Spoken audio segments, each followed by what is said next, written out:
same old me.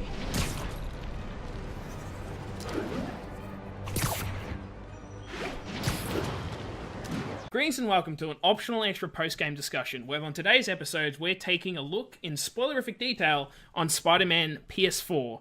So if you haven't played that game, do not watch this video at any means, because we will go into the nitty-gritty details. Now, I'm Russell, and joining me is Mitchell. Need pictures of Spider-Man. Spider-Man indeed, and Jordan. Can He swing from the web? Yes, he can, because it's Spider-Man.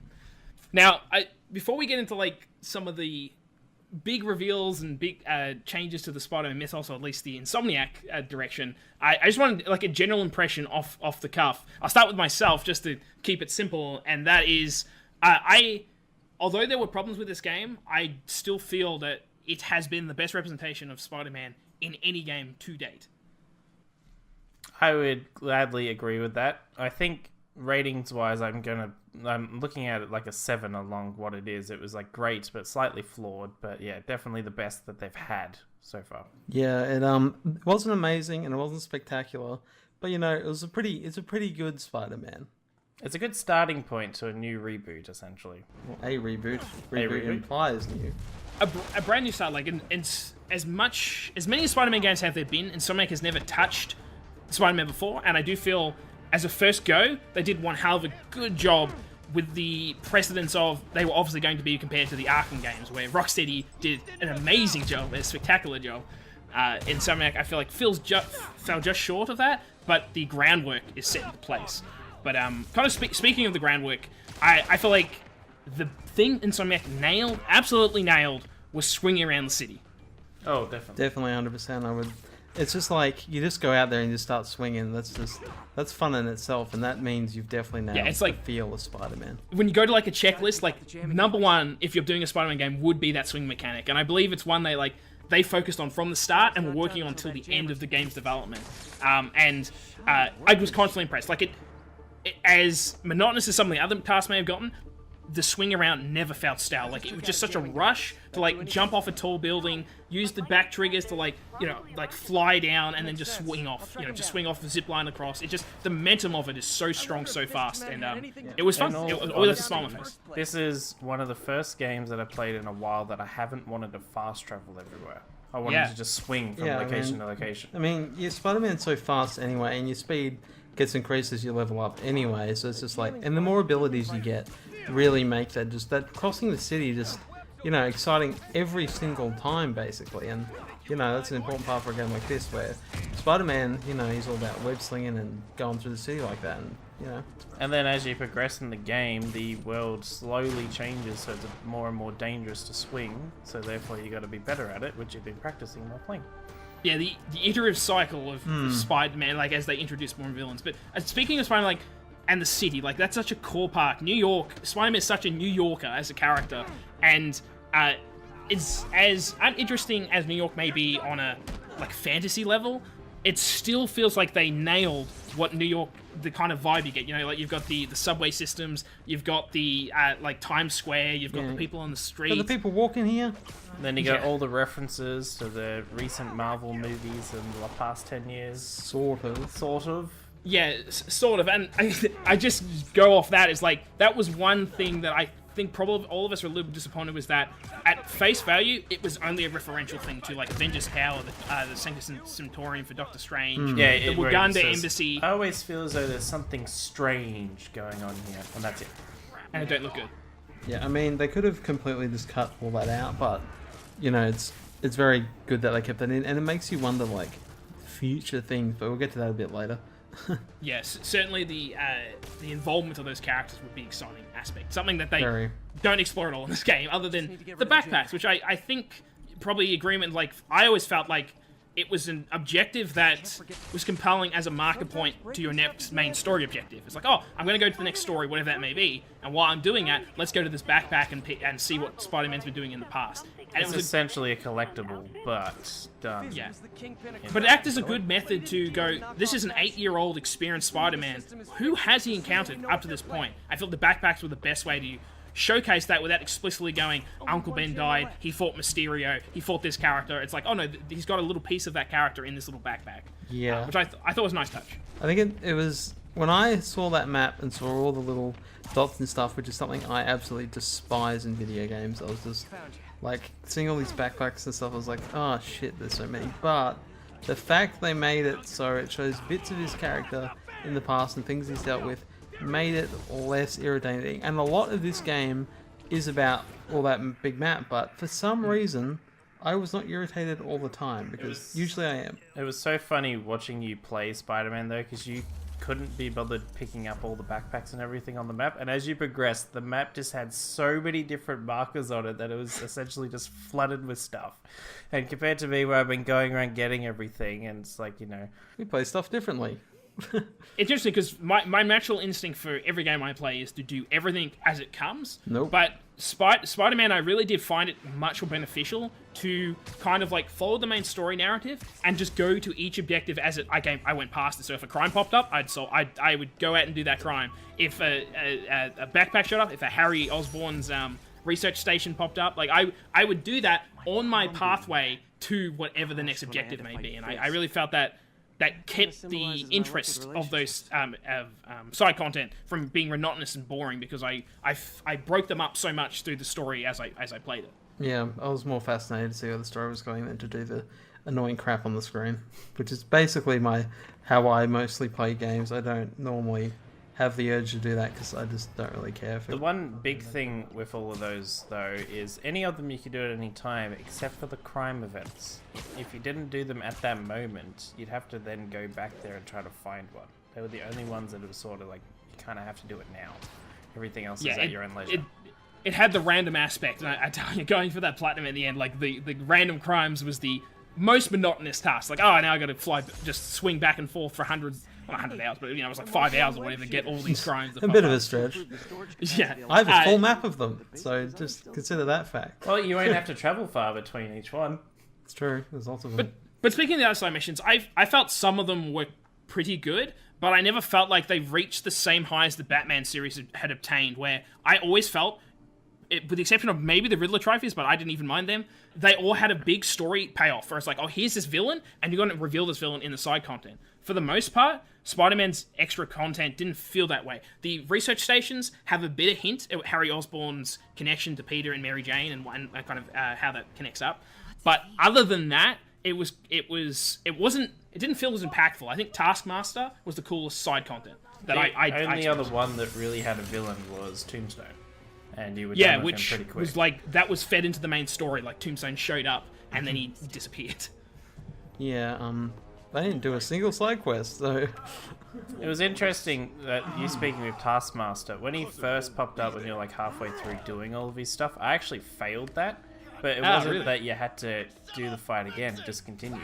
It's like, you gotta learn next time how, Interesting. I really did like Taskmaster as a pick, though, just because his character is in here, like, he basically mimics who he's fighting, so he can copy anyone's fighting stance. And I liked how that paid off, where it's like, he's getting Spider-Man to do tasks so he can learn his fighting skills so he can beat him. I thought that was pretty cool. And also the surprise factor. I did like that you do a couple of them, then you swing around and he just suddenly like grabs you and you enter a combat encounter with him. I like that one, but the catching the birds... those pigeon ones was like, if you were right on the bird at the beginning, you'd had to wait for a long amount of time before you could finally catch it. Yeah, even if you're straight on them, they have that aspect. So it did often just feel like they just needed to fill the world with stuff to do, and it never really had a stronger payoff as like the There was the a Batman little bit of a payoff though when you've got Jameson talking. Jameson. Like every time you do one of these side quests, he'll actually talk about what's going on. It's like, we've been hearing that Spider-Man's been going around the city catching these pigeons. I have a theory. He's been eating them. Maybe he's not a man, but he's actually a spider looking like a man. Jonah Jameson was on paper when they said like he's going to be like the radio chat show. I was like, I kind of like it when he's at the Daily Bugle. But in execution, I thought it was an excellent idea. It's such a good way to fill in like the time when nothing else is going on. Because unlike Batman, who just like he's like connecting to every person on the screen and listening to every conversation, this is like no, Peter's just listening to the Jane Jomason like podcast or whatever, the radio show, and he had heaps of funny quips. So it's very JJ. And I thought it was a really good way to like feel like there was always something to listen to and connect to what you're doing as you played the game. It was really good. Yeah. I mean, it really kind of reminded me of the whole Alex Jones guy, because it's just like a podcast about a guy rambling on about mostly nonsense, and then that is basically the same thing. I mean, it's a bit different, but yeah, you know what I mean? It's similar. Like, it very much felt like the attitude was like, oh, like chemtrails, Spider-Man spitting chemtrails and stuff.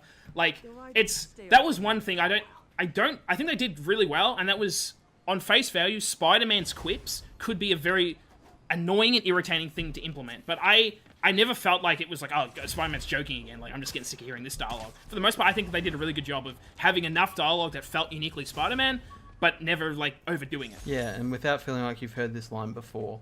Yeah. And that would be a major issue if he's just making the same quick, and like in the same fight like 4 times. It's just like, you know, that'd be really weird. It would definitely become very irritating very fast, but I always felt like they had enough dialogue. But in terms of the other gameplay mechanics, the fighting combat, this is where, honestly, it took me, I think, until almost I platinum to like enjoy it to its full extent, because for the longest time I was fighting against it. The fact that you dodge on the circle button, not the triangle button, was like, it broke my brain for so long. I'm like, I need to counter it with triangle, and that's like zipline or whatever. I never ever felt that, because to me, like, I never really got into the Arkham games, really. For me, for like playing Dark Souls and stuff, circle is dodge.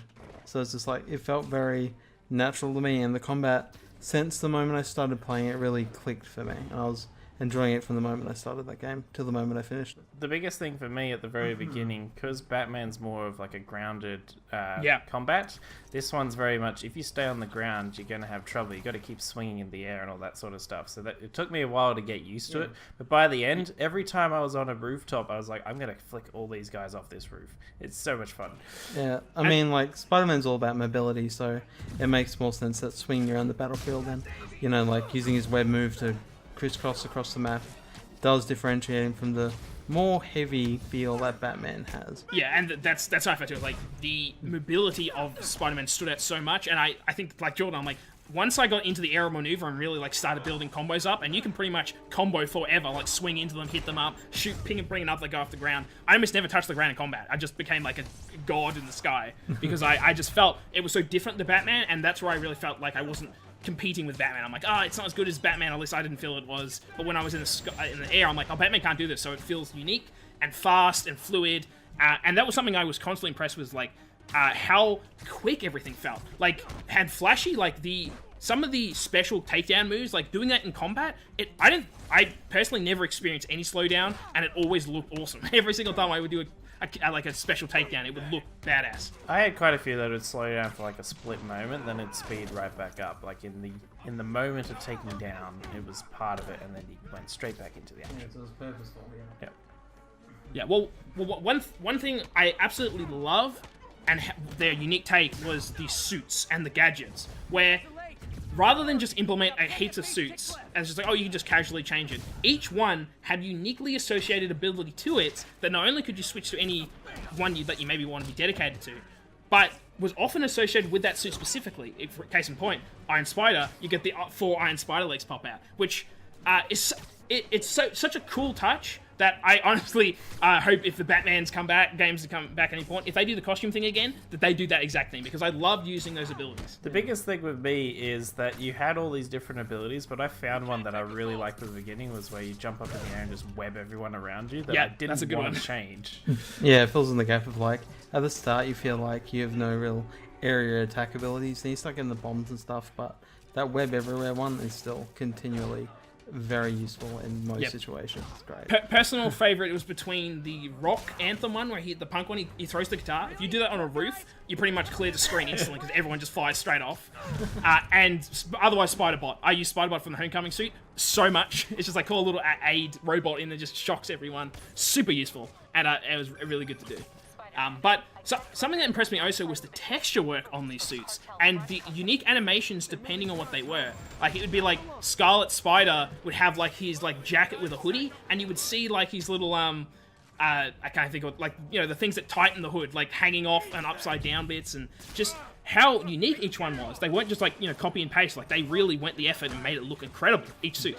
Yeah, there's so many points in this game where you can see where they put the extra effort in, and the suits is definitely where they put a lot of that effort because each of them was, yeah, as you said, really unique. But for me, it's kind of like, I guess the thing in games where it's just like, I'm given what Spider-Man's supposed to be, and then I'm just kind of, in my mind, I just get attached to that being what the character is, and then swapping costumes just kind of takes me out of it a little bit. I don't know if that's just a personal thing. I find that the same. It can be a little jarring where it's like you're meant to be wearing this costume for story, but if you just rock up one day wearing a different suit, are they going to be like, hey, you got a different suit? That's interesting. So, Yeah, I'm pretty much like on the same ballpark where it's like costumes are for side missions only and stuff that isn't connected to the main story. If I'm in the main story, I want to see the Insomniac Spider-Man. I want to see what they spent the effort on creating that character, and so it fits into the universe. It's a bit weird when you show up as Spirit Spider with like a flaming skull head. Or it's like, hey, it looks a bit weird. Spider. Yeah, exactly. It just has a weird connotation to it. But I love the extra effort they put into those designs. But just on a personal level, like, what was your favorite one? Out of all the suits. the one that you get with the white spider, first the one. Insomniac Spider.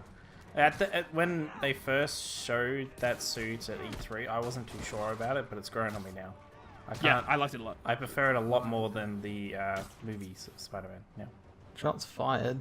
I like the negative suit, which I was just saying, but it draws me straight out of it, but it looks really cool. Just the black Spider-Man suit looks cool, you know? There was a surprising amount of black ones, but not the black one that everyone wanted with the symbiote suit. But we'll get to that, but I imagine that's going to be saved for a later one. But personally, I was just so into the texture work, and so I imagine immediately like Noir Spider-Man, Spider-Man 2099 would be the ones I would want, because I like those comics. But the suit I really gravitated to was the Homecoming suit, just because not only do I like the black outlines they kind of put in that suit, but just the texture looked so damn good. I'm just like, it almost looked better than the movie. I'm like, I love how this thing looks. Yeah, they nailed it with each ones, whether they were like metallic or like fabrics and that sort of Yeah, stuff. I know. I was Or and even leather the and like comic denim. one. Like they just put all this extra effort in. I was constantly impressed with like how unique the suits were on the extra effort to make it look like what that fabric was. It was really cool. Now, I assume this is probably the negatives for most of us. On the other gameplay, when you're not playing as Spider-Man, you're playing as Mary Jane and, surprise, surprise, Miles Morales. And Peter Parker. Oh, true, yes, and Peter Parker. He's actually Spider-Man. Spoilers. And that's where I felt the biggest problem lies. In fact, I think that's the biggest problem of the game, is those sections. Fail stealth mission. Yeah. I mean, that reeks of last gen. Like, that shouldn't be in a game now. Instant fail stealth missions? What are you doing in something like that? That was a mistake. Yeah. I was so glad when they died last generation. Then all of a sudden, guess what in Spider-Man? You screw up once, instant fail. I was talking about collecting things. Like, I tolerate that more than I tolerate instant stealth, like instant fail stealth, because it just feels like games have found their way to go like, oh, you failed that? Well, here's a different scenario because you did that. Here's a more combat thing. Whether this one's just like, well, you failed, do it again. Come on. They did it a little bit if you do some of the side missions, like you take the bases, but it's only like one round you can do stealth, and if you get spotted, you go straight into combat, and then the combat continues. But in the main story, it's like, oh, you're playing as Mary Jane. If you get caught, you die, and like that's how they explain it. The funny thing is, no matter who you were, it was always the same animation when you get stopped with like your hand up. But except for the one time with Rhino, where it's like, that was the funny one where he just curb stomps you. Yeah, I mean, that one wasn't really fair because he's like, you're hiding in this little vent thing and you pop up and then all of a sudden Rhino's killed you. It's just like, okay, and where'd he come from? That moment was completely ruined for me because by far that was when the game became the most glitchiest, and Rhino's AI completely bugged out for me, and he was like walking into walls and just continually walking in the wrong direction that wasn't even close to like where I was. It became really buggy, and it's one of those things where it's like, Insomniac didn't have time to really go all the mile with that development. Like, it was kind of like, we want this section because we need it for story reasons for Mary Jane and Miles, and we want them in the story, and we want them to do something. But unfortunately in execution, it was like, these just come off as like bad sections, essentially. They really do. I think the volume of them, how many they put, was also a mistake. It reminds me of the Batman Arkham Knight, where they keep adding in the tank missions. I think they went overboard. I think this is the same problem. Too many stealth missions. To be honest, there was the one when you played as Mary Jane in the Osborn office, where Spider-Man you're like Yep. telling him to attack. That was probably the best one. But Completely the rest agree. were pretty repetitive. I literally think I'm like, Miles, I think there should only been 2. I think there should have been the Miles bit where his father gets killed. And I think that was an interesting way to do it. And I think that was a good payoff for like, oh, he's got to sneak in and find it. So I like that moment.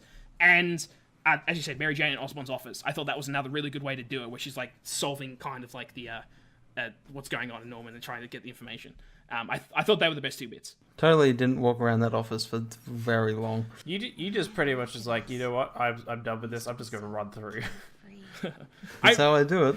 I just remember going through it, and as before, like the Sable guys like show up, I'm like, man, there's a lot of like different pathways here. Like, what's all this for?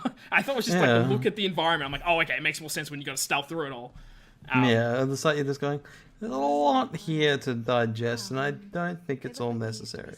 Yeah, but before we kind of get into like the characters and the main story arc, the other real gameplay feature that I also feel was kind of like last Jenny, like it didn't really need to be there, but I kind of understood why they wanted it, and that was the hacking pipe, spectrometer minigame things. Yeah, which in the options you can skip.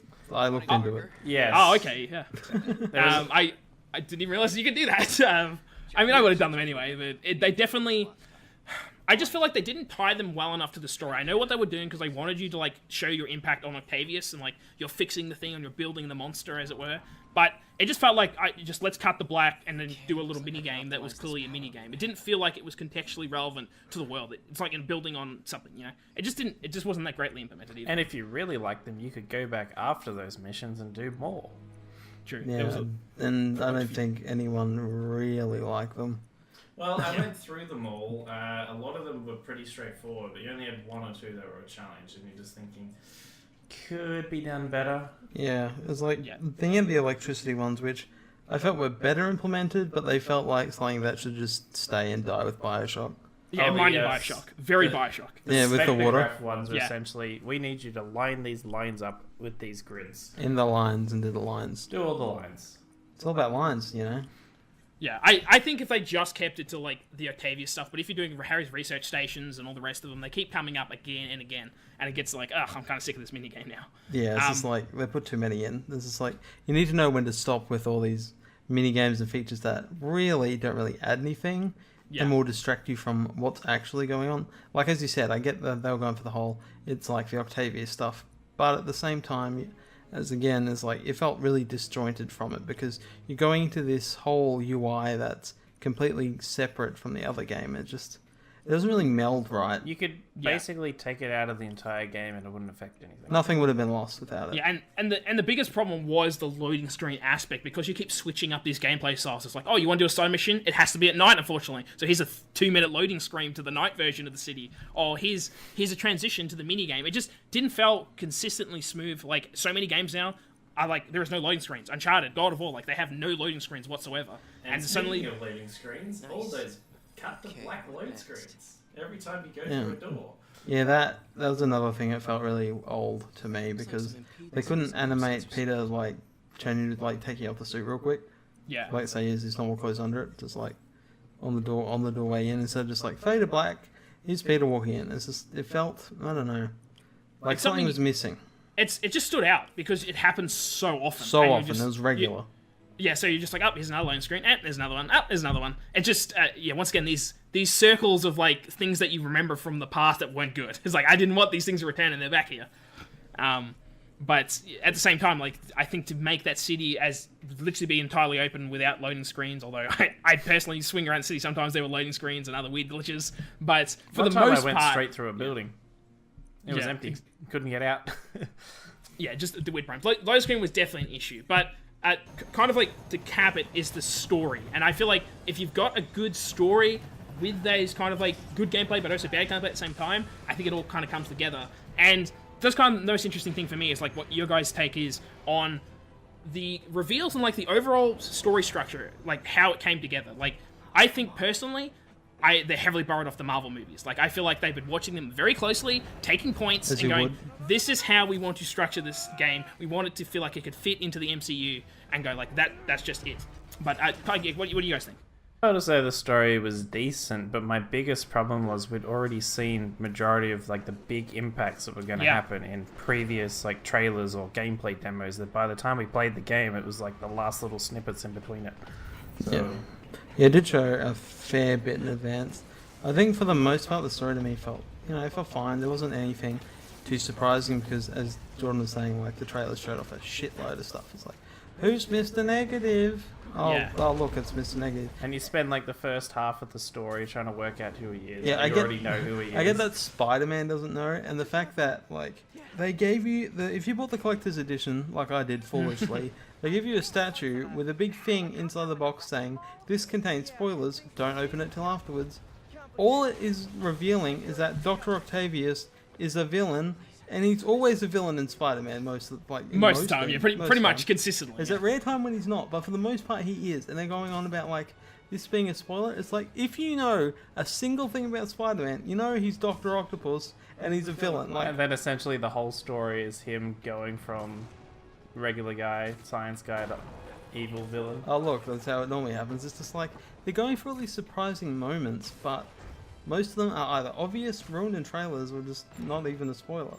I think I kind of like reflect most of that, where it's like the story for the most part, if you even like Spider-Man on even on just a small level, you've probably guessed the beats as they come. It's like, yeah, I know who Octavius is, I know Dr. Octopus. Like, Mr. Negative was probably the bigger wild card because he's a newer character and he's not well known as the classics. But they spoiled so much in the promotional material. So you knew who he was, you knew his connection to Aunt May, to Peter. So none of it was really that surprising. Like, they really counted on the most surprising aspect to be Otto's your mentor in the game. You're working with him in a science lab. And because it happens, I'm trying to think, like an hour into the game, after a very cool Wilson Fisk fight, which is a cool way to start the game. Like, it definitely felt impactful. Like, I'm taking down this big villain. That was a cool stuff. Very God of War-esque is the way I can put it. But it felt like the momentum slowed down at that point, because at that point I was just waiting to basically find out who was that sixth guy in the Sinister Six. And I'm like, it's got to be Otto. It's got to be Otto. It's got to be Otto. It's got to be Otto the whole entire game. And it's like, oh yeah, it was Otto. I'm like, yeah, I thought that at the start of the game. Like, nothing changed. The other big thing that I had with Octavius was the fact that he didn't know you were Spider-Man when you were working on the suit on the table. It's like, you're just building the suit. I believe he was lying in that instance. I think he did know you were Spider-Man, he just didn't say. No, the thing was, he pretty much at the end tells you that he did know. But that's what I assumed, and that they were just pretending that he was the person that made the clothing. Yeah, I agree. It was kind of like, it was half enough because it seemed realistic where he's like, oh, I didn't want you to know that I know you're Spider-Man, but by the end it was clear that he did know at that point that he was Spider-Man. Like, he definitely did. And I did like the emotional payoff, because I think the only time I got goosebumps was the bit where he's like, Peter Parker, I'm not sure who the actor is actually, but I was impressed with Peter overall, but when he's like, you knew? Yeah, exactly. When it's like, you knew? And I'm just like, that bit was like, I got goosebumps. I'm like, yeah, man, that felt more impactful because of Octavius became a villain when he knew Peter was Spider-Man and he knew what the impact it was going to have. So that bit was the most emotional bit for me, even though I think they wanted the Aunt May scene to be the big one, and it wasn't quite for me. Too soon. I was feeling pretty feelsy at that point. It's just like, yeah, this is pretty upsetting. Like, this is sad, and just like the way in like Peter and Octavius's like relationship goes from like mentor and like Peter looked up to him to like, it's like, I can't even stand to be in a room with you, or like you've just thrown away every good thing you've ever done, and he's dead to him. So I definitely felt that the Otto Peter relationship, which I believe was like their main goal. They really wanted you to feel the gut punch of like Otto's betrayal of Peter and Spider-Man together, because they were the same person. Yeah. My biggest question with that, though, is how much of his personality has changed when he put on this suit, because it seemed as though he was already planning to do stuff before. I'm unsure too, because I got that feeling as well, where it's like, I think the turn might be after Norman shows up, and Norman's like, oh, I'm cutting your funding, you're getting shut down. I think Otto was already like, well, I'm basically going to become a villain now. I think the gears were already turning at that point. Yeah. The interesting thing is, on his new 3D printers, when they came in, he had like bits of armor for the villains that you'll see later on. Yeah. And if you actually looked around the office, there's like a picture of the raft or other sort of things that you could hint towards what's going on. But yeah. Yeah, I think like the gears are already turning. I think the change to his like what the suit was doing to him gave him more reason. Like, he might not have acted on it beforehand, but certainly with his degenerative state of disease mind, you've yeah, had. and that affecting him was like train like, okay, now he's got a plan. Now he's not thinking like a good guy, he's thinking like a bad guy and plotting actual stuff. Yeah, I half expected the twist. One of the twists was going to be Mr. Negative has been working for Otto the entire time, and that wasn't the case. It just seemed like at the last second Otto, Martin Lee can join the Sinister Six. That I thought it was going to be like the big thing is like Otto's been supplying it the whole time.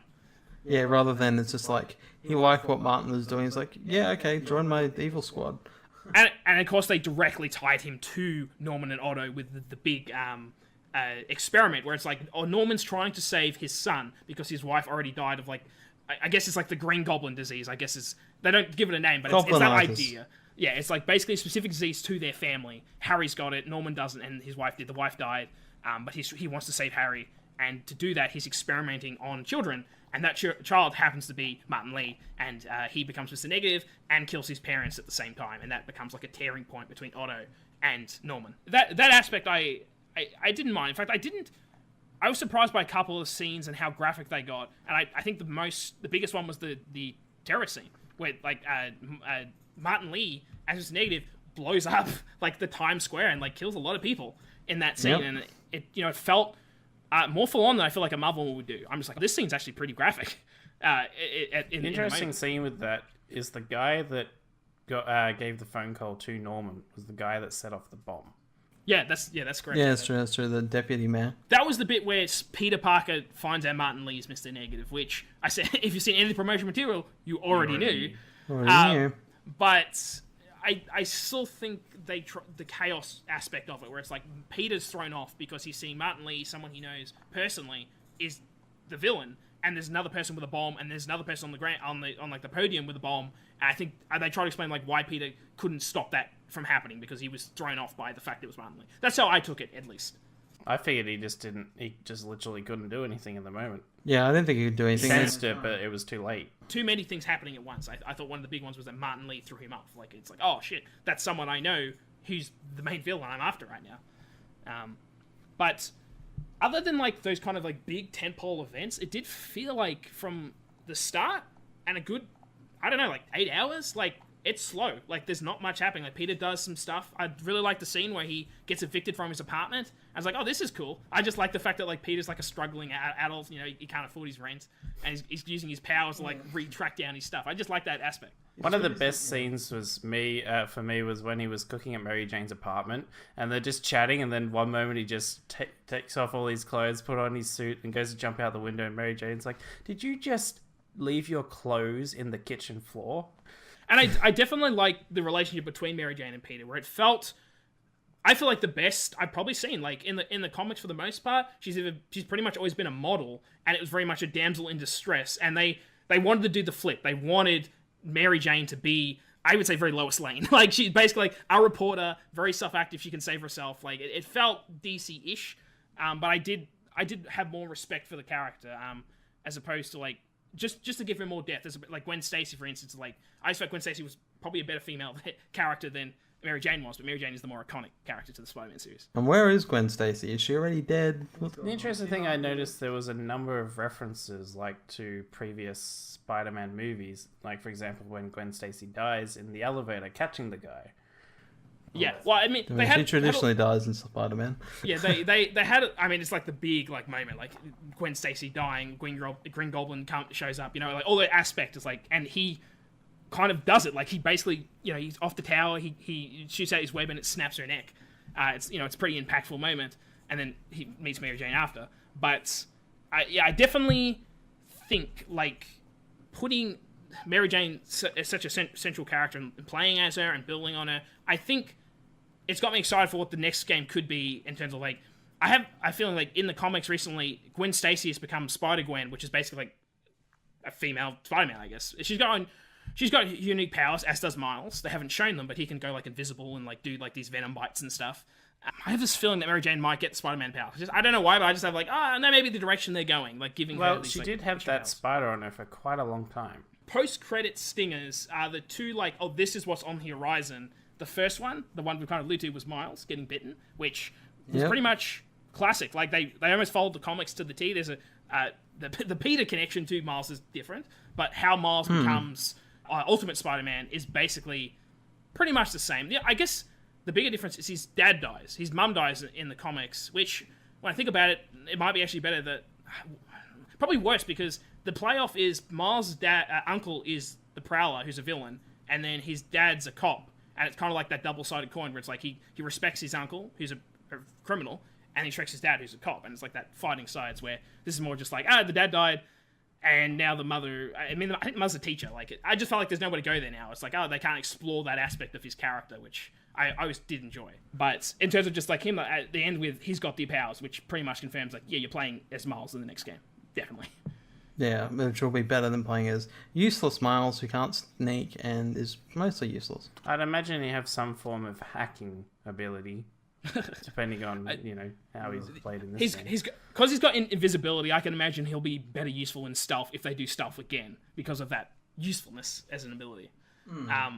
But then the other one, which was far more interesting and like really hints at like probably what the villain's going to be in the next one, which ties so much together in an interesting way, and that is at the end, Norman goes back to his office. He opens up the secret like test tube thing, and lo and behold, Harry's in there because Harry has not gone to Europe, which was like the big like thing they keep talking about all the time. Harry's in Europe for unknown reasons, and eventually you find out he's got a disease, he needs to be cured, and you go, he's not in Europe at all. He's actually in a test tube in Norman's office being healed. However, a lot of green in that scene, an awful lot of green.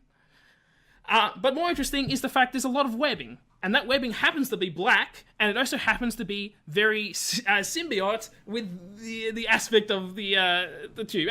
Basically, what I'm saying is that seems like it's probably Venom. Harry's going to be Venom. Yeah, it definitely looked like that. It was like, it's going to be a Green Goblin thing. Nope, here we're going the Venom trait. Symbiote everywhere. Does that mean we get all of them, like Carnage and everything? It's just like, it opens the doors to a lot. Because that's the question, because I know they explicitly said, and it already threw up like flags. I'm like, the symbiote's probably in this game in some form. It's like, symbiote is not in this game. I'm like, that's probably in this game in some way. I just don't want to reveal it. And it's like, yep, symbiote, Harry, cool, I like it. And then Carnage is the interesting aspect, because I don't know how that fit. Because if I was to make a gut feeling, the next game they will do the Spider-Man getting the symbiote on him. So like Harry's going to come back, maybe some Black Ooze going to fly off, get Peter, and Peter's going to go villainous for a while, or whatever. He goes out of control. He plays Miles to save him from himself, and he finds out his best friend's basically like this Venom dude is like this giant freaking demon monster thing. Norman will go Green Goblin because they already the only thing they didn't show was pretty much the paraglider. Other than that, he's got the bombs, he's got like the green like color aspect everywhere.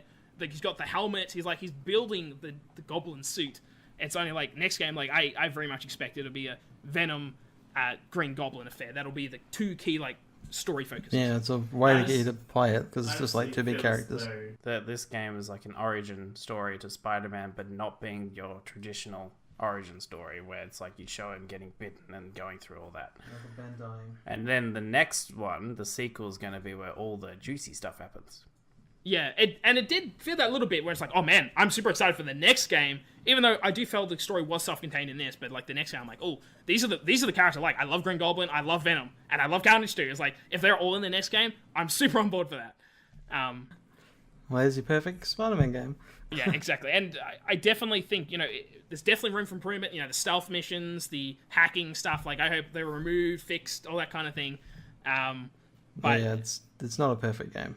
But it's got the template right. I feel like they've nailed the swing around the city. That is one interesting question I have. Is like, what do they do for sequels in the terms of the city? Like, Spider-Man is a New Yorker. Like, how do you make New York different? Like, how do you change it? That's a good point. Add another island? Yeah, true. That's different dimension? Expand it. Expand the go islands. to New Jersey and stuff, Yeah. The train is what I'd probably like. Because the train, instant kills you. I'd like it if you can, the train goes around, you can jump on the train and it just goes around the city. I would like that. I had a glitch where I tried to hop on top of the train while going through a tunnel, and it just put me through through the street. But it's the moment you fall in front of it, it's instant dead. I definitely think if they expand into all of New York instead of just being the main island, and then add more utilities, more abilities, all that kind of stuff, it will be a more full-fledged game. And if they put self back in, please remove instant fail, make them more logical, make them improved, all that kind of stuff. The actual big thing I want them to fix is have it more as a have that final polish For example, where Aunt May is cutting vegetables in the feast area, but she's not cutting the carrot. She's just cutting the same spot and it's moving across, and other things like that. There's like a chessboard where two people are playing chess, but they're not moving pieces. Yeah. Or all that sort of stuff. It pulled me out of it. It was just funny how far they went with something. It's like how impressive the suits were to me with all the detail and all that kind of stuff. And then exactly. The cutting the carrots, there's no animation there. It's just she's going back and forth over a carrot and nothing happens. It honestly felt as though they ran a little bit short of time, and with the next one, I hope they have enough time to do that final polish the Batman series had. Some of the time, unless it's Arkham Knight on PC, in which case, complete fuck up. Yeah, and considering the sales number, it's like this game's not going to have any problems advertising, itself. no. It's good. My other thing is like, will Insomniac be purchased by Sony? Like, I wonder if Sony's like finally going to jump that gun and go, all right, we need to buy Insomniac, and how much that might be now. I mean, I'm surprised they hadn't been bought before, but we'll see. It's like I'm sure they personally seem to want to be independent because they like making Oculus. They make a lot of Oculus games, but I mean, I could see them doing it for PSVR as well. So. All right. Well, any final comments? Any other things you want to shout out to the word about Spider-Man? My biggest surprise in the game, though that there wasn't many surprises because we already knew a lot of stuff, was when Mary Jane and Peter Parker were in the cafe, chatting, eating chips and all that sort of thing, starting their relationship again, and then out of nowhere, Stan Lee cameo, just like the movies. Yeah, just like the movies. I mean, I knew there was going to be a cameo Stan Lee. It's going to happen. It's just I did like how it came together. It's like, oh, the pizza place. He's like, oh, you're my favorite couple. I did like the way they did it. Yeah, it was good. It was just completely unexpected to me because I'm so used to that in the movies, but I hadn't even thought of it in the games, and because they dropped that in there. I did question that before the game. I was just like, wonder if Stan Lee will be in there because they've got the big Marvel logo, which apparently no one's had the Marvel thing before, so... Yeah, and I mean, it feels like the MCU. It does have those vibes. Although a little bit more full on in bits, the terror scene and some of the stabbing of Peter at the end, and it's like, oh, this scenes are pretty violent actually. Yeah. But that's kind of it. That's a discussion. I mean, there's other little things, but it's certainly not the. There isn't millions of spoilers to discuss in this game. The biggest one, Octavius, was barely a spoiler. As much as they built it up with the statue and you can't show you this, it was like, it was barely a spoiler. I wouldn't consider it a spoiler because the amount of nonsense they put out, this statue spoilers. It's just like, no, it isn't. Look at it. It's just he's standing on a pile of rubbish. Basically, literally a pile of rubbish. That's the statue summed up. Yeah, money down the drain. Yeah, but overall, I thought the game came together. It had all these problems, but I felt it had incredible highs, quite low lows. But overall, it was a great experience, I think. I can definitely say it's been my favorite Marvel game, since the original Spider-Man on PlayStation 1. Well, my favorite Marvel game, full stop. I haven't played many. There we go, locked in. So we've been Optional Extra. This has been a store discussion, a post-game discussion on Spider-Man. We hope to do more of these in the future. And we hope you enjoyed this and enjoy some other content. We have musical medleys. We have the podcast where we discuss the latest gaming news. We've got a website now up, Mitch, I'm correct? Yes, it's definitely up. It looks great, 100% non-biased. The best website in the world. Check it out. And we hope to see you again soon. Thanks, Mitch, for joining me. And Jordan. I'm always here. Until next time. May all your games be good ones. Loved seeing you two together again. You always were my favorites.